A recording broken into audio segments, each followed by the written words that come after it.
আসসালামু আলাইকুম সম্মানিত ভাই বন্ধুরা, আজকে পবিত্র শুক্রবার দিন আসরে জামাত পড়ে আসলাম।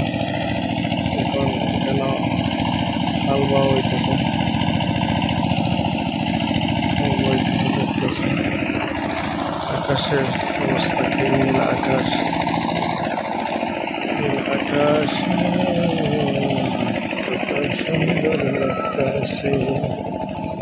ওই নীল আকাশের নিচে দাঁড়িয়ে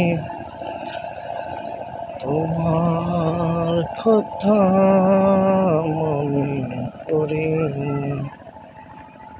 ইয়া রাসূলুল্লাহ, ইয়া হাবিবাল্লাহ, ইয়া রাসূলুল্লাহ, ওগো নবী, প্রাণের নবী, তুমি ছাড়া নাই কিছু আর, কিছু আর।